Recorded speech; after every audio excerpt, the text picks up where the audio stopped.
Missed an episode of your favorite podcast? Choose from over a decade of content in our archives, not just the latest episode. All free at gcnlive.com. This is your call to action. Get prepared, America. Economy, survival, energy, disasters. This is USAPrepares.com. Informative radio, educational radio. Interact now by emailing instructor@USAPrepares.com or text at 434-390-7953. Class, please take your seats. Now, your instructor, Vincent Finelli. Everyone all set? Cocked? Locked? Here we go. Your dial set correctly to USA Prepares. We're glad you're here. We broadcast 2 hours from high atop the Missouri Ozark Mountains. If you'd like to call us, we'll pay for the call. 866-582-9933. 866-582-9933.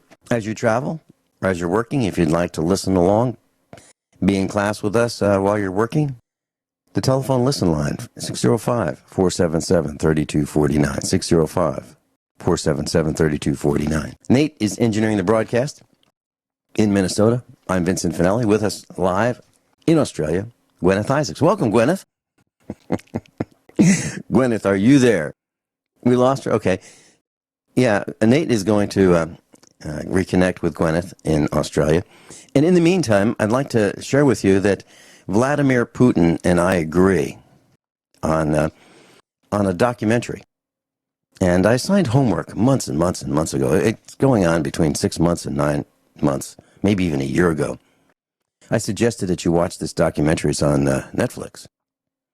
It's about political ambition, the me first attitude, anything goes, the heck with everything else, lust for power, self-gratification, murder, mayhem, deception, corruption, homosexuality. It's a documentary about Washington, D.C. at its core. It's called House of Cards. And I recommended that as homework for our broadcast classroom. And I called it a documentary. Well, I was reading the news over the weekend, and Vladimir Putin has assigned the same homework to his staff to watch House of Cards because they said in this article he thinks it's a documentary too about the political system, the cesspool in Washington, D.C. and how it works and how to rise to power. People get murdered. And it even includes the Capitol Police, the protection squad for the Congress thugs. Yeah, Vladimir Putin and I agree that House of Cards is a documentary on our political system, and he's assigned it as homework for his staff so they can understand. So his staff can understand how the system works, and they can use that to their advantage.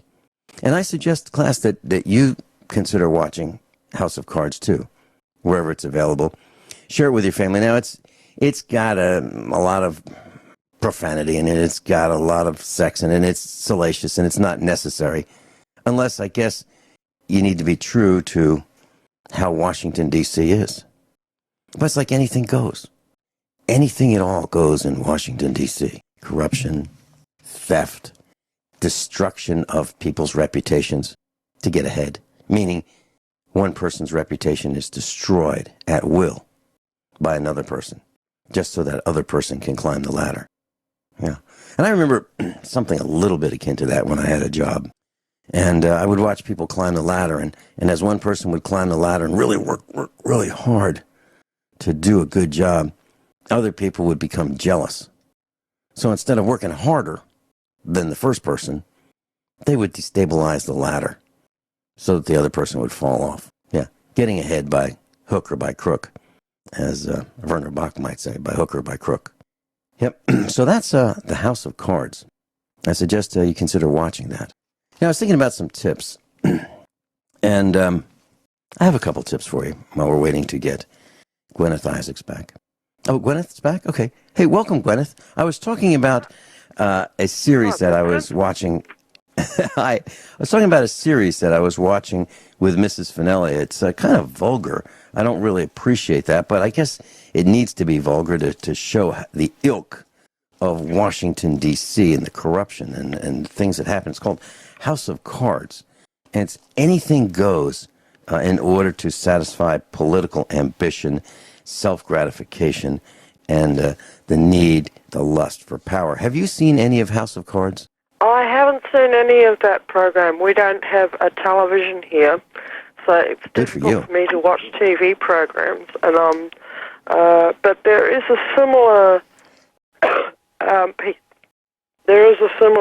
piece of literature that was put out here in Australia, film literature, and that was called Power Without Glory.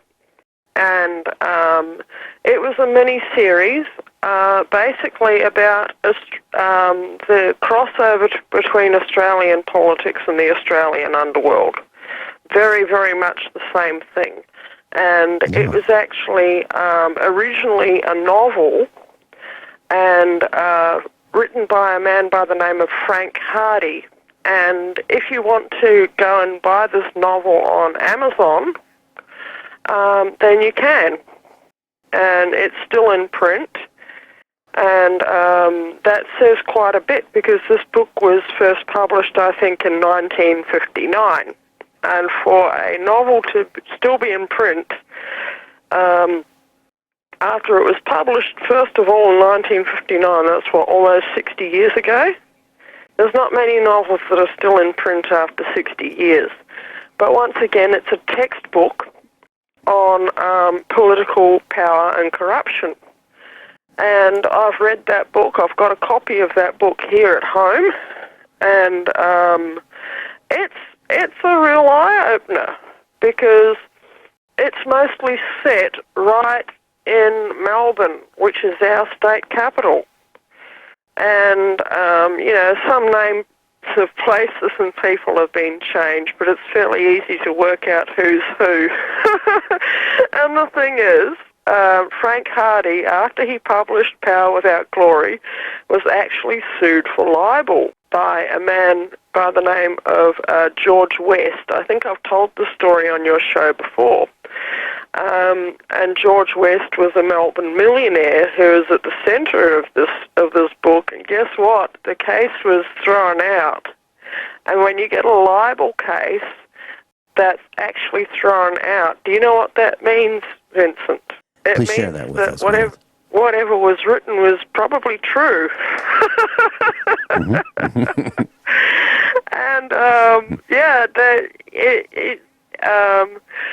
they've got a saying here because George West was an underworld figure, and in the novel he's called John West, and he started out running a totalizer, which is betting on racehorses.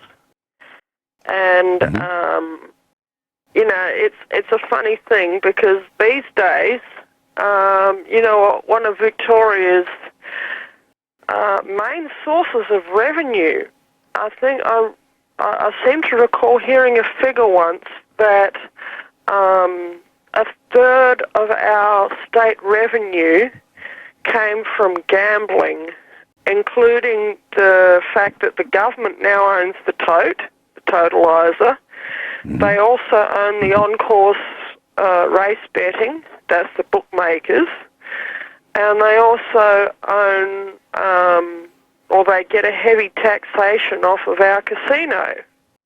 So basically the biggest underworld organisation in the state is actually an organisation which is registered with the Australian Taxation Office as a corporation called the State of Victoria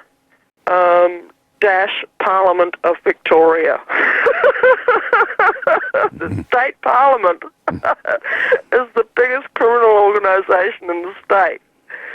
And they have a third of their revenues come from gambling racketeering, and a third of or more than a third probably of their revenues comes from insurance racketeering around motor vehicle registration, and It's interesting fraudulent fines associated with that, with motor vehicle registration. And, another big section of their revenue comes from, form of racketeering that they do, which is getting people to hand over money so that they can continue living on their own land, which is freehold alloidial title. And if anyone's studied real estate law, they know that freehold alloidial fee simple title is the highest form of title and cannot be extinguished ever, not by anybody. And if you're in a country where the Crown still is, it cannot even be extinguished by the Crown. And it cannot be, you cannot be fraudulently, in theory, you cannot be deprived of something like freehold allodial title unless you sign a document called a mortgage, okay? And then the guy who's loaned you money is allowed to take your land if you don't keep paying the mortgage until you have that mortgage paid off, every last little cent. But land taxation is not the same as a mortgage, and it's completely illegal here in Australia. Totally illegal, constitutionally illegal, that they are actually not allowed to do it. And there have been friends of mine, if anyone wants to get in touch with me, if they live in Australia, I can help them out. I can't give legal advice, but I can help to educate them on what the law says with regards to, land taxation in Australia. Hold that thought. Hold that thought. We're going into a break. We'll be right back. That's Guineith Isaacs with us. She's live in Australia. And if you'd like to contact her, contact information is available right at usaprepares.com. Page number 1. And also on the instructors tab. If you ever want to get in touch with any of your instructors, just go to usaprepares.com and click on the instructors tab. Guineith, I was on the phone with a gentleman. I'm looking forward to spending some more time in person with this man, and he has a passion for helping people who are downtrodden, have been beat up by the system, people who need a hand up, and so he has this offering where he helps people, and so I'm looking forward to meeting with him. And so I was talking about the travel arrangements to go see him, and he's in Missouri, and he said, be really careful because the law enforcement is really up around here. And I mentioned a story about Sparta, Missouri. It's a town of like 1.25 square miles, and how they issue about 175 tickets a month. They have 4 police officers. It's 1.25 square miles, 4 police officers, and a population of about 1,700.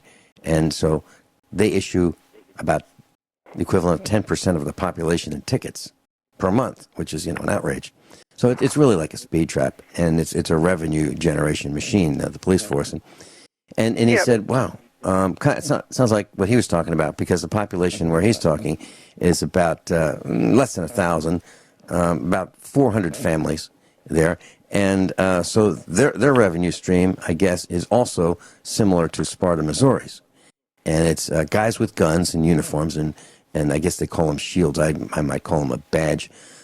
They call them shields, and I guess they're shielded from prosecution for whatever they may do, discharge of the guns, whomever they may shoot, and whatever. But these are highway robbers who have radar guns. Yeah. So here's just no two ways here's just another. So what we're finding more and more of these cases. I was watching a video last night on the internet. It was a news feed, and it showed in Louisiana this this man on the ground. And evidently he had, allegedly, it looked like he had consumed too much of alcohol, and he was kind of banging on cars. And so the cop was on top of him, pinned him down. And it looked like there was a little bit of a tussle, and the guy was on the bottom that was allegedly banging on the cars. And so some passers-by got out their cell phones, and you could see the video of people with cell phones taking videos. So you could see people with cell phones being videoed. And one of the videos, you could hear the audio in it. And the cop was on the top. And all of a sudden you hear bang. The cop shoots the guy. Now, what is it? What is it that causes the police? That's a bit over the top. Yeah. Yeah. It doesn't surprise me anymore. This is the crazy thing. That's absolutely disgusting. It's not just over the top. It's absolutely disgusting. The guy goes out and gets drunk, right? He's, banging on some cars, obviously probably setting the alarms off and all of that. But, ultimately, the reaction is just totally disproportional. And they don't seem to realize that what they've become. I really don't think they do, Yeah. I know that there's a proportion of recruits into the police academy that know that they're going to go out and that they're going to basically become extortionate racketeers and are very much looking forward to it. But I think that probably a proportion of police recruits go in actually thinking that they're going to be helping people in society. And that guy obviously, maybe he had a bad week, maybe his girlfriend broke up with him or whatever, and he just decided he was going to go out and drown his sorrows.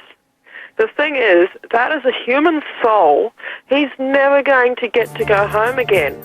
That's just absolutely disgusting. Yeah, let's talk a little bit more about this when we come back from the break. Guineith Isaacs with us. I'm Vincent Finelli. This is USAPrepares.com. So, Guineith, there's a television series on Netflix, and you can watch it. It's called Blue Bloods. Tom Selleck plays a police commissioner in New York City. And in this series, Tom Selleck's father was the previous police commissioner. And Tom Selleck's son is a beat cop. Tom Selleck's other son is a detective first class. And Tom Selleck's daughter is assistant district attorney. They refer to what they do as the family business. And they're a white Irish Catholic family. They're in New York City, and that's the setting. And they have all the appearances of being a wonderful family. They have dinner together on Sundays. They say grace. And, they share stories. But every single one of them has broken the law. And they admit to it. They admit to breaking the law, and in pursuit of the bad guys, the alleged bad guys, the alleged criminals, and they set them up. They set up people whom they think are criminals. They intimidate them. They scream at them. They slam them into cars. Now some of the people are bad. There's no question about it on the series. However, what this series does is it desensitizes the viewer to the corruption within the police department. It seems like, that guy's probably bad, so it's okay to bang his head against the car. That's okay. It's okay to slam him down on the concrete because, we think he's bad. It's okay to shoot, handguns because, this is in pursuit of the bad guys. There are plenty of innocent people who may get shot. There are plenty of people whose lives and constitutional rights get trampled in the show. But what it does is it desensitizes us, the viewers, to the violence, to the corruption, and to the anything goes MO of the police department in pursuit of the alleged bad guys. And guys, don't forget to come home safe. Be safe. We want to keep you safe outside. And that's what they keep saying. It's all for our own safety that they're beating people up. It's all for our own safety that we have these high-speed pursuits where other people, collateral damage occurs as the police cars race down the roads at high speeds. It just makes no sense whatsoever. None. And what is it typically about? Drugs. Drugs. Drugs. And, if a bank is involved, anything goes. Anything goes if there's a bank robbery. Anything goes if it's drugs. And what there's this hidden, sometimes discussed, not always, hey, I've gotten all these collars. Collars meaning arrests. And it's kind of like a ranking system. The more collars a cop gets, the higher he is perceived or she is perceived. So it's achievement, it's productivity, it's arrests for the good of everybody. Sounds allegedly. like the mafia to me. Aren't we talking about the mafia? If you think, if you really, have had much to do with having a look at how the underworld operates, that's exactly how they operate. It absolutely is. They get together on a Sunday. They all have dinner.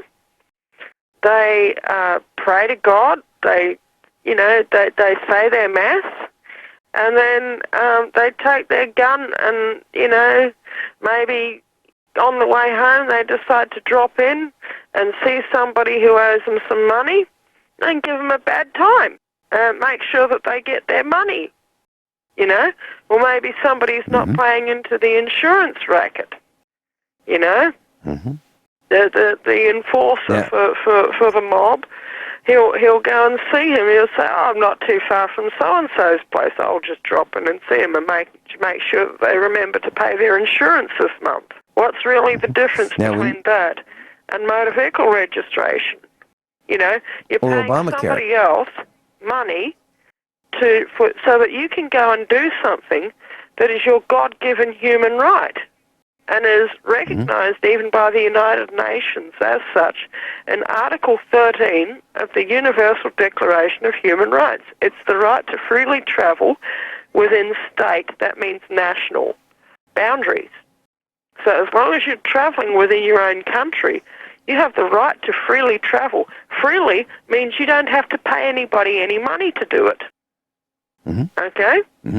That's just how it is. And it means unencumbered, not stopped by some Stasi or Gestapo officer who specializes in that particular area, Not stopped by the South African state police, not stopped by the the Victoria police or the Missouri State Police or wherever you are. It's just not on. It's racketeering, plain and simple. There's no question in my mind. How about this? I'm looking at at a headline, losangeles.cbslocal.com, and it describes a former Los Angeles Police Department officer who was suspected in a bank robbery. That'd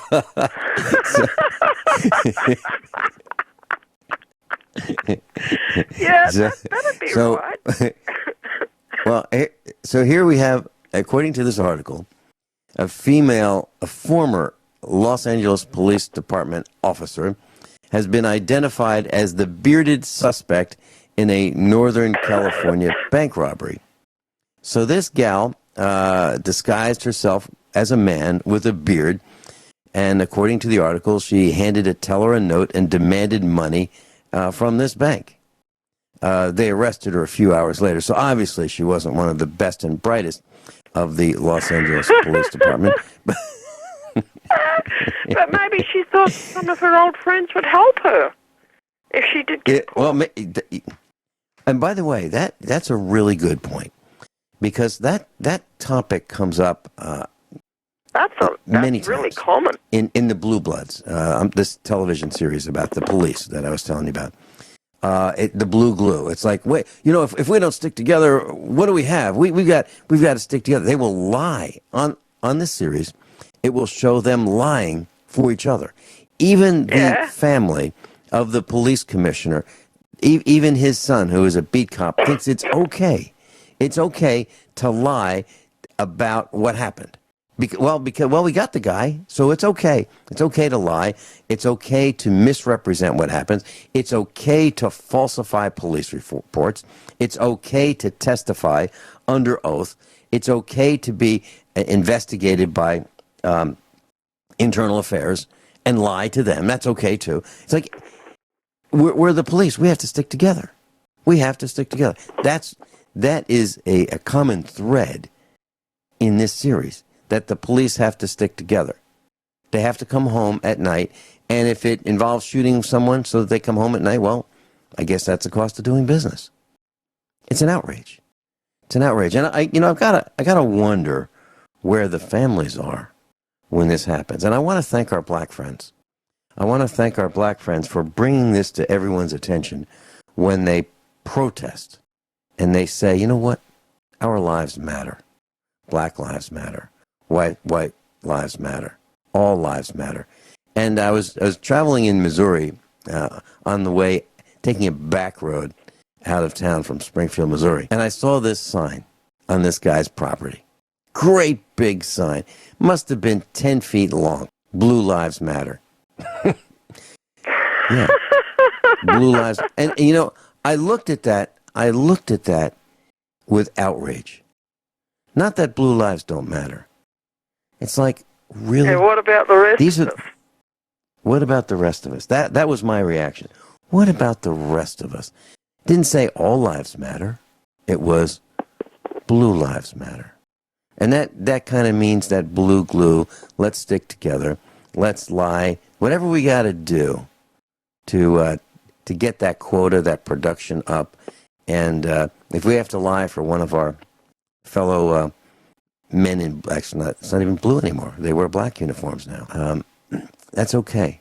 To me, it's absolutely unacceptable. And, one of the things that we were going to talk about today is epigenetics. And yep. I've been thinking about honesty and integrity. It's kind of lost. Whatever happened to honesty? Whatever happened to honesty in warranties? Whatever happened to building a better mousetrap, building a better product? The path will be beaten to your door if you have a better mousetrap, a better way of doing something, more efficient, more economical, more durable, more long-lasting, better in all respects, better value.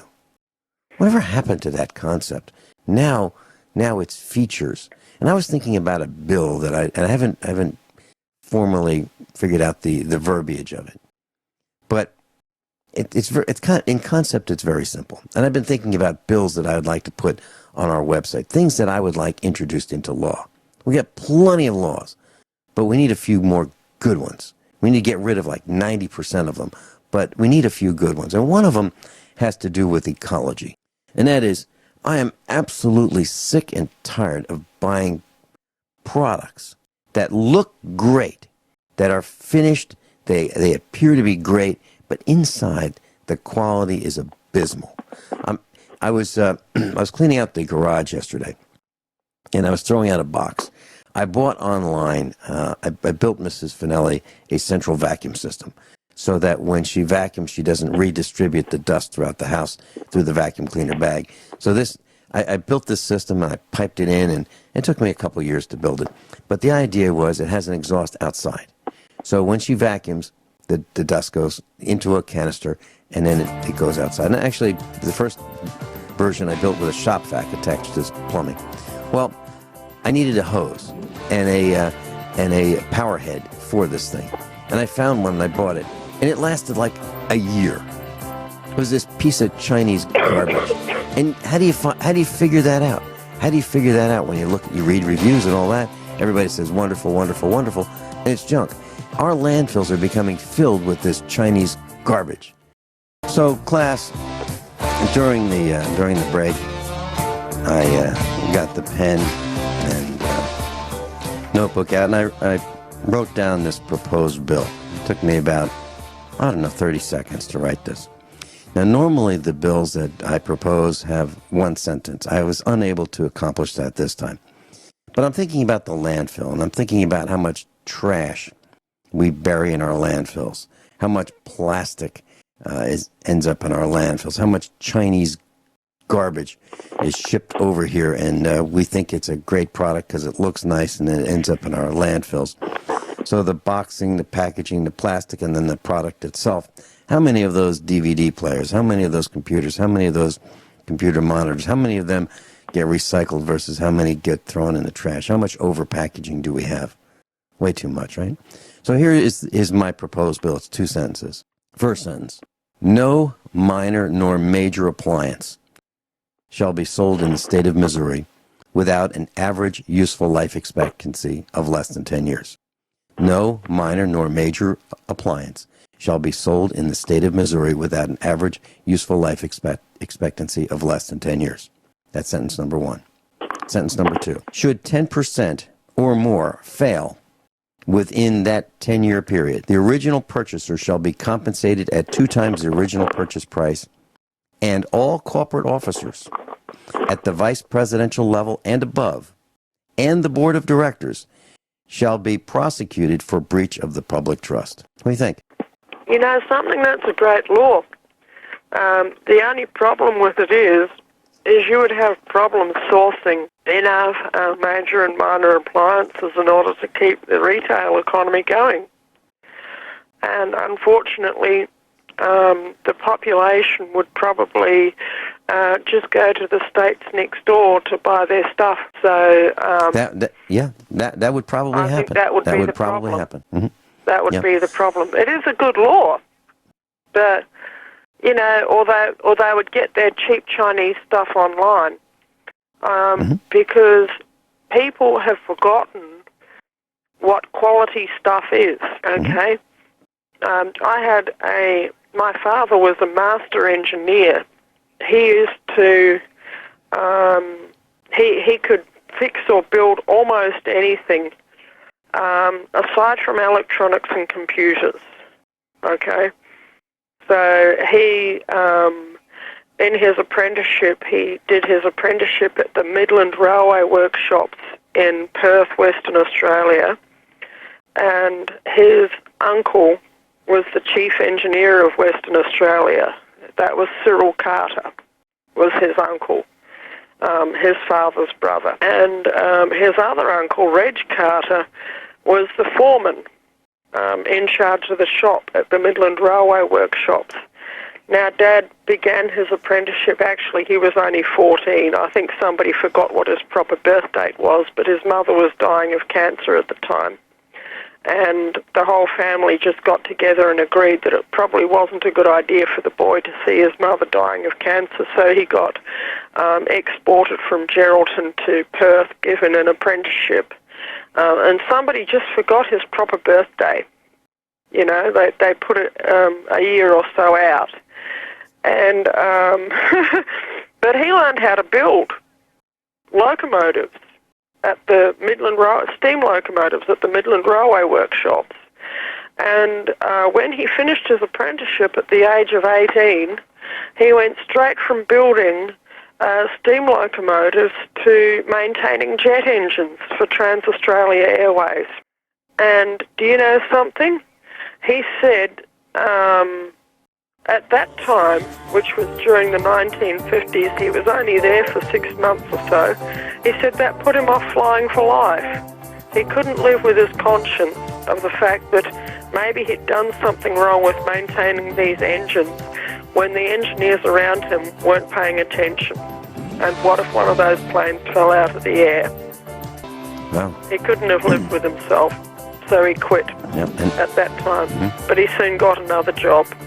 And around here, we've got an expression, well, good enough for government work. And that means, you know, shoddy, poor quality, lack of attention to detail. Yep, the exact opposite. Yep, when we come back, everyone all set? Cocked, locked. Here we go. Hour number 2 of USAPrepares.com. Guineith is with us. Guineith Isaacs, live in Australia. And this hour, epigenetics. What it is, how does it affect your life, your children's lives, and your chances of making it or not in a survival collapse situation? Guineith, what are your thoughts? Okay. Now, if this is something that a lot of people might not have heard of, is epigenetics. And what it basically means is every single one of us has inside of us a genetic code that has come down from our ancestors, okay? And the reason why all of us are here is because our ancestors were successful.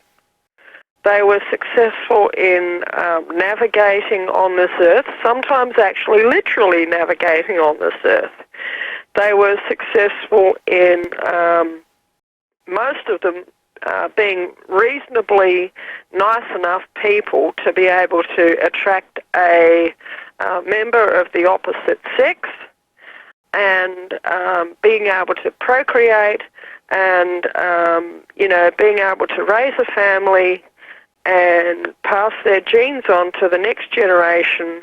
And probably for most of us, I would hope that, that there were actually several generations of the family for at least some of the children's lives alive at one time, so that the children could actually learn from their, not only their parents, but also their grandparents and maybe even their great-grandparents, okay?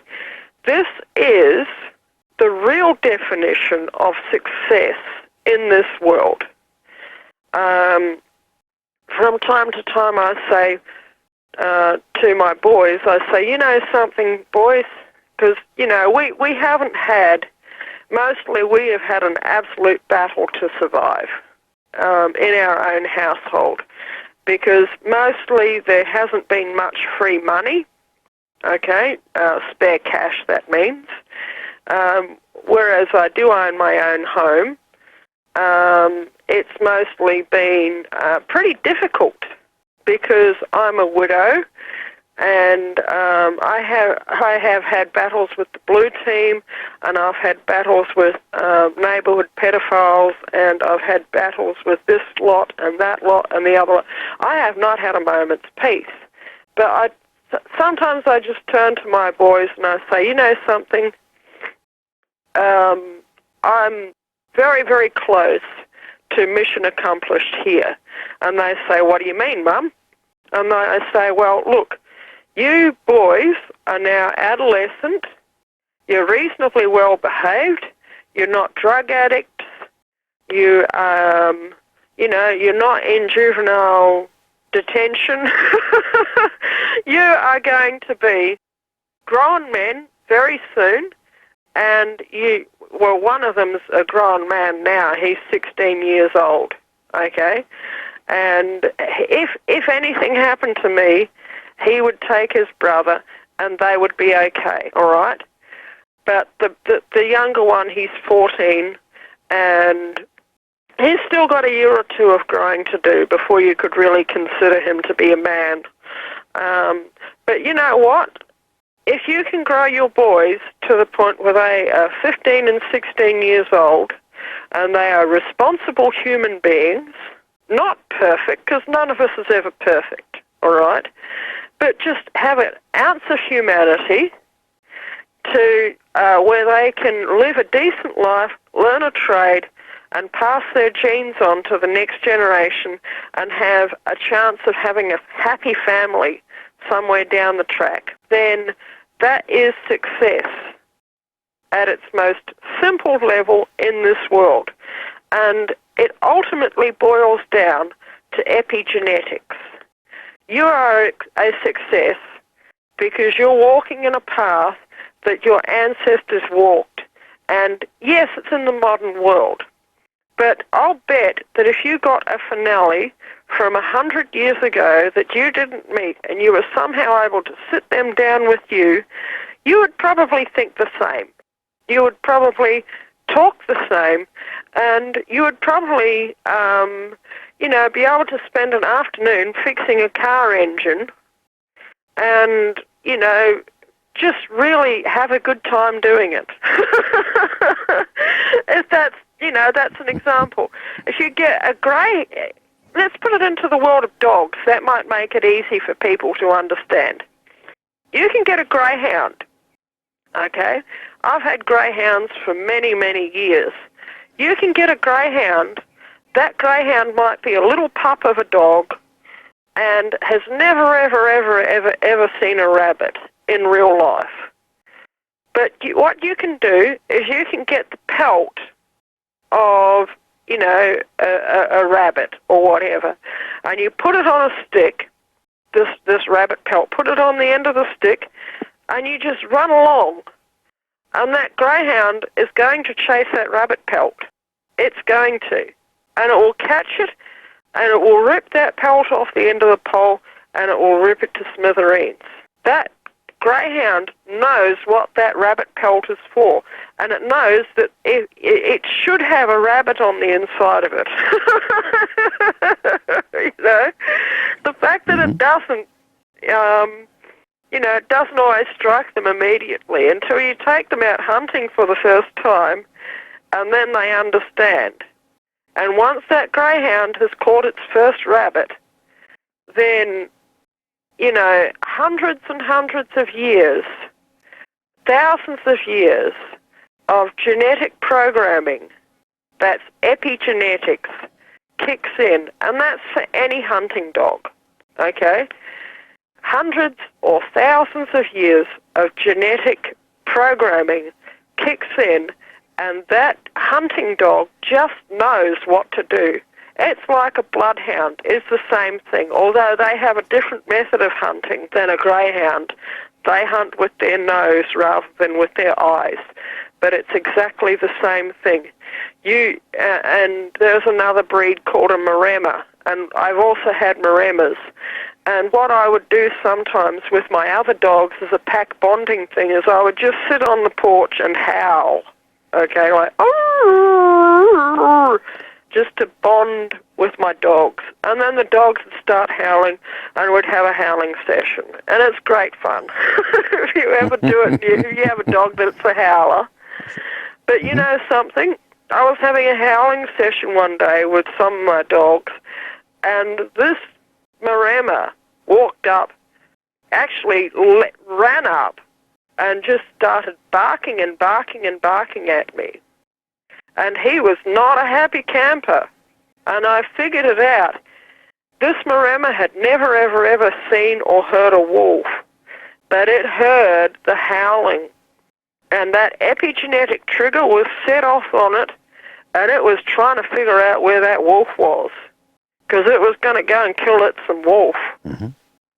Let me ask you this, That's what they're bred to do.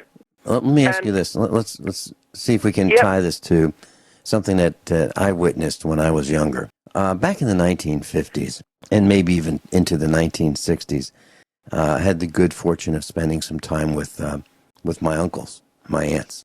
And at that time, I would overhear conversations. And for example, one uncle would say, well, that guy is, and he didn't use the word tribe, didn't use the word clan, but what he was talking about was ethnic differences. And he would say, well, that guy, you can trust him. You can trust him because he's part of this clan. It'll work out fine. You can do business with him. And then other times he would say, I think you ought to not do business with that person because they're part of that clan. Yep. Is that what we're talking about? Yes, basically. There's some tribes and some clans that simply do not get along. Mm-hmm. Okay? And that's not being racist, because I'll tell you why. I'm from, I think I outlined my ancestry in the email I sent earlier. I will say it on air. Sure. My ancestry, my epigenetics, is mostly British blue blood.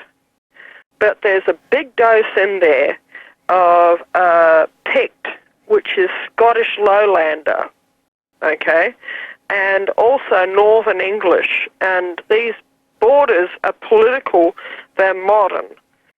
But there's a race of people who lives up in Northern England and Southern Scotland.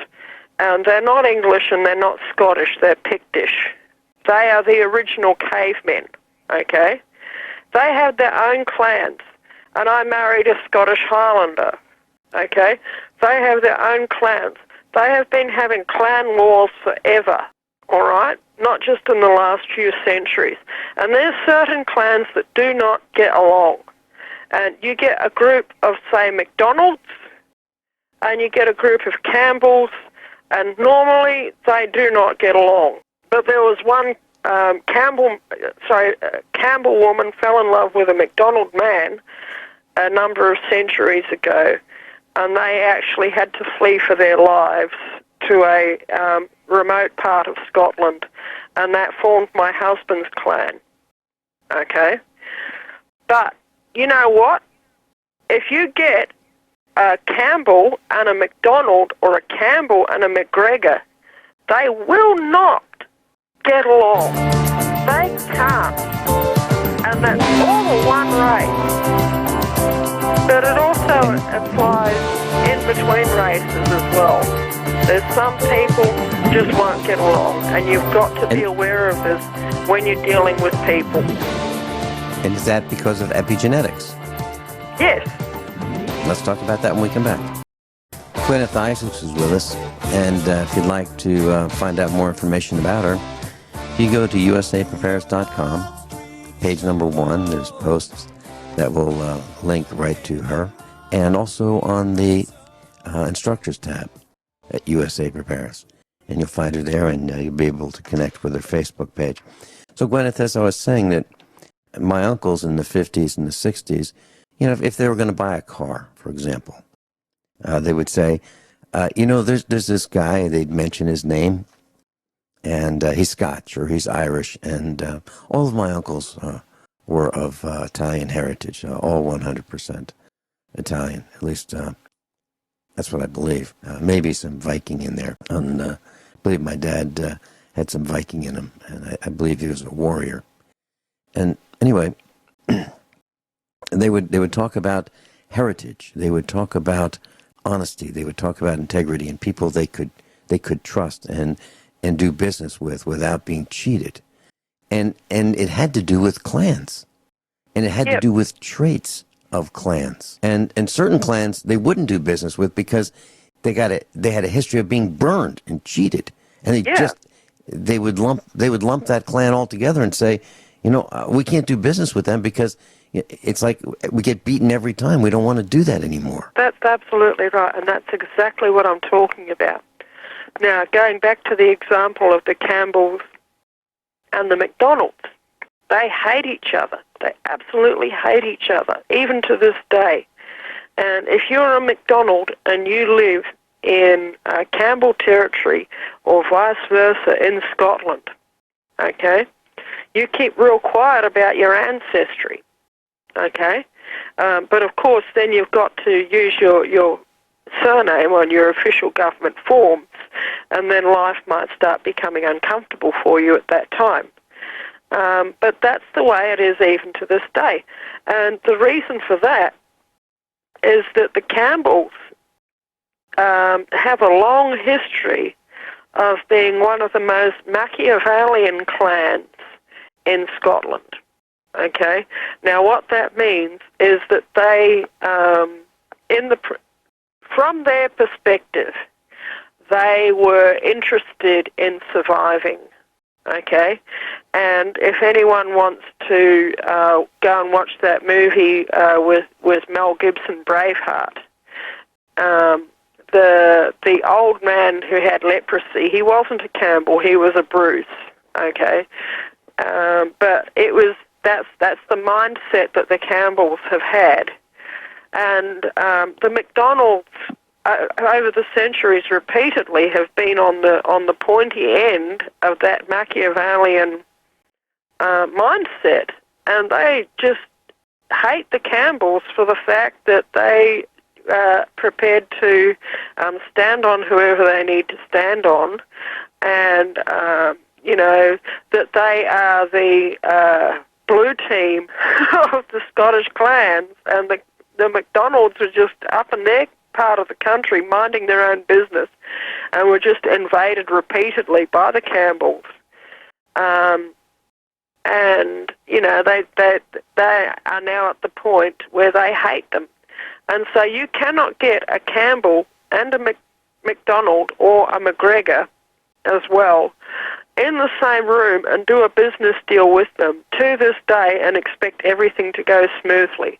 And that is epigenetics, because it's like that you're getting two, I don't know, if you've got a bull terrier and a pit bull and you put them in a ring with corrugated iron or wooden walls around it, they would know what to do, although none of, you know, with the bull terrier, the staffy, maybe none of their ancestors have fought in 100 generations. But as soon as they go into that ring, they know that they're meant to fight their way out of it.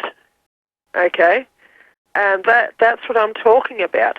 You have skills and you have knowledge. By the way, I do not endorse dogfighting, okay? I do not endorse setting fluffy little rabbits loose in the presence of a greyhound. I don't endorse any of that. I'm trying to get through to people using something they might understand of, you know, that we have a set of knowledge from our ancestors that we can use to our benefit here. Okay? If we will just sit and listen. We'll talk about that more on the other side of the break. Epigenetics. Explained brilliantly by Guineith Isaacs. We'll be right back. We're talking about epigenetics, and Guineith, is this the reason why I just go along, plodding along and doing my own thing, and then when I perceive that we're being attacked, I go ballistic? Is that epigenetics? Yeah. Because your ancestors from Italy had a long history where they simply would not have survived if they had not been extremely territorial. Okay?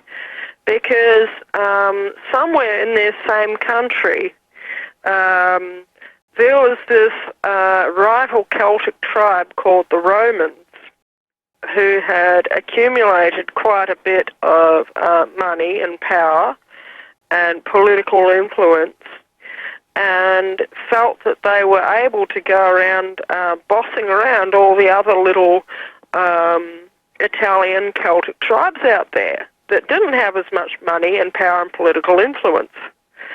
And so these other smaller tribes felt that they had to become extremely aggressive in the maintenance of their own land, political power, woman, and, you know, their own family structure. Or the Romans would come in and quite literally destroy everything that they had. And then after the Romans stopped to be such a threat, probably around about the year 500 AD, you had this other group of people come in, and they were called Muslims. And they felt that they could come in and that they could rape and pillage and destroy your land, kick you off if you wanted to. If your ancestors had not reacted extremely protectively towards everything that they had, towards both the Romans and the Muslims, and basically telling them to get out of it with the use of force, of arms, then your ancestors would not have survived and you would not be here right now. And you know something, my ancestors in England and in Scotland as well, they, you know, they didn't face such a direct problem, okay, from the Muslims. But if you go back 1,000 years ago, my ancestors were Crusader knights, okay, and they went to the Middle East and they fought the Muslims in the Middle East during the Crusades. Now, I want to say, if anyone wants to follow any religion that they want to, that's completely and entirely up to them, okay?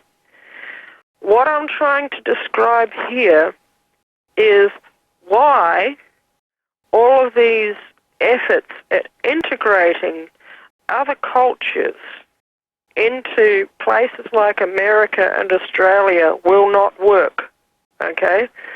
Because yourself,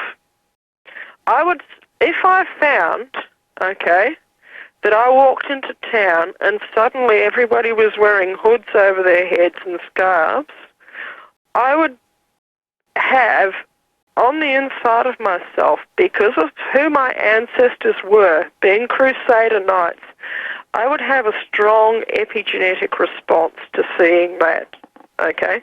It would not be violent, but I would not want to be around these people, okay? I would probably be quite polite and quite civil to them, but if they came up to my gate and wanted to start possessing my land, then my response would probably start to get violent, okay? Because I would be protecting my own land from an enemy that has been imprinted on me by my genetics from 1,000 years ago, okay? It's got nothing to do with me being a good person or a bad person. It's got everything to do with me being a greyhound and me seeing that rabbit skin on the end of a pole, okay?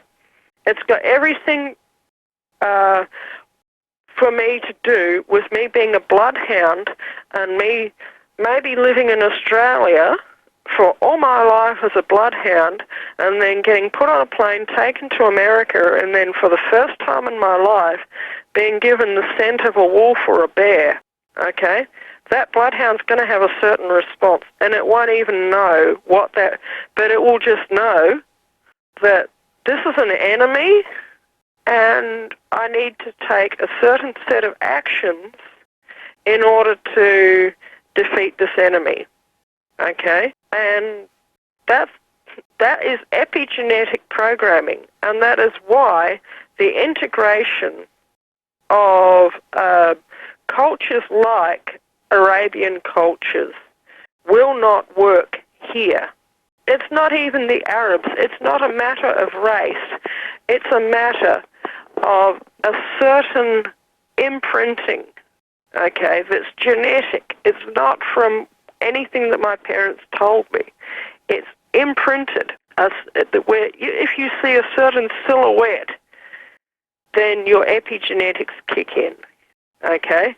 Like if you see, if I were to see an image of a guy with a mask on his face, okay, I would not stop to think, oh, maybe he's not such a bad guy, you know, maybe he's got something wrong with his eyes and that's why he's wearing a mask.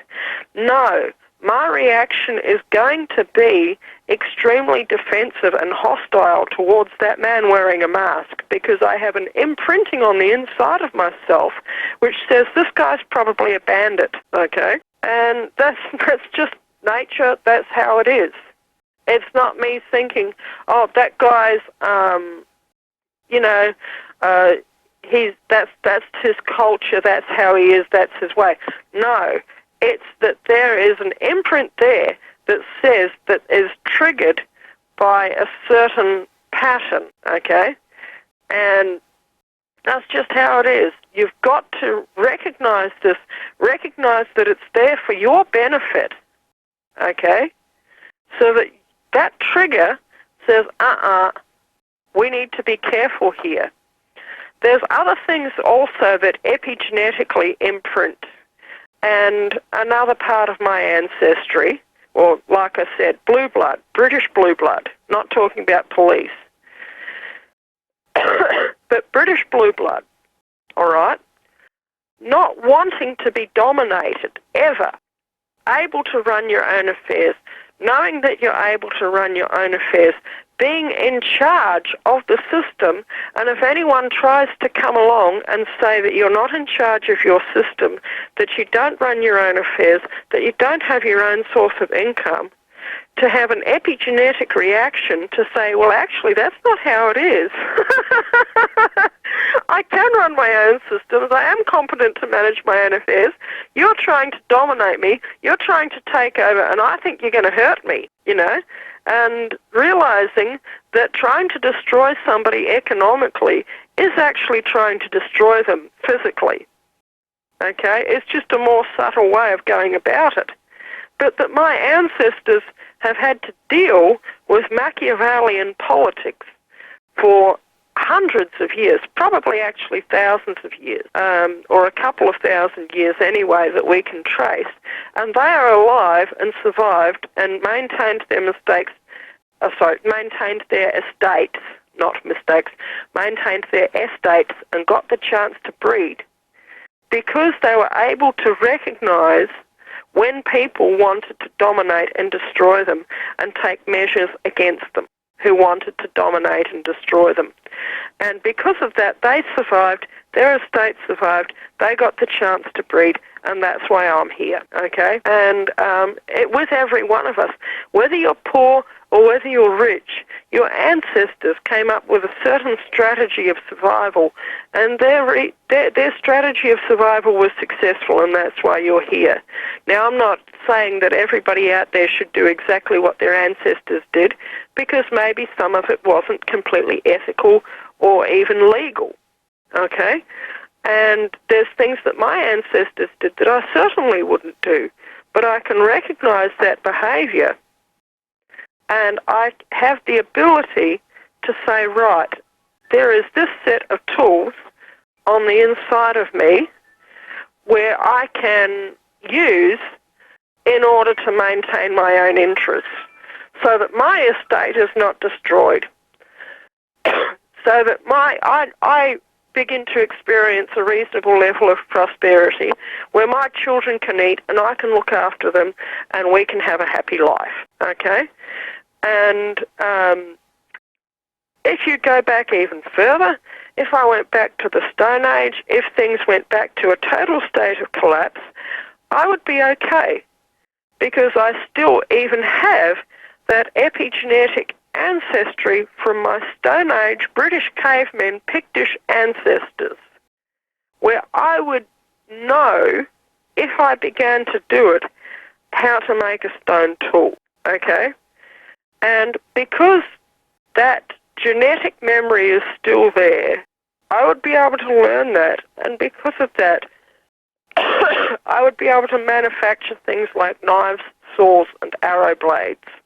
And if you can manufacture things like knives, saws, and arrow blades from pieces of rock or broken glass or whatever, then ultimately you will not starve, okay?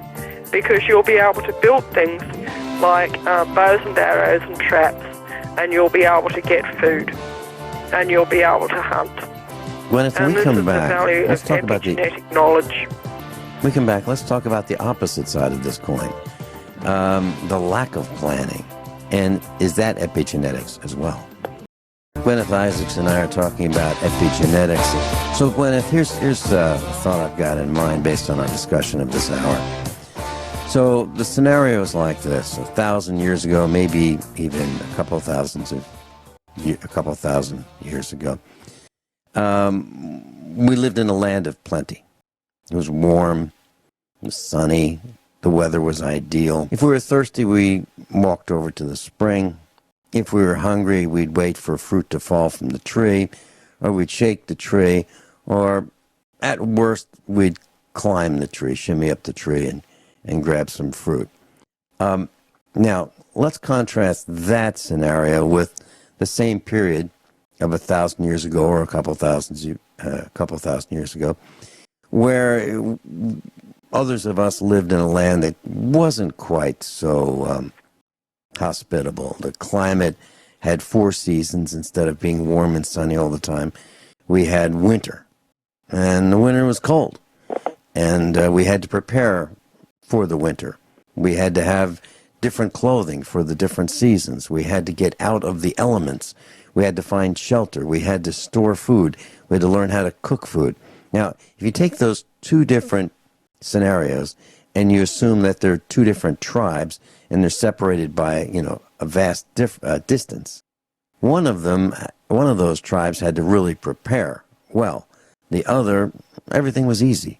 Now, does that carry forward to today, where if the epigenetics would carry forward to today, where some of us just can't plan worth a darn and some of us can? Absolutely. Look at Aboriginal Australia. The people who lived in Australia before Europeans got there, the Australian environment looks fairly harsh, but actually there was a lot of food here, and the seasons were not overly cold.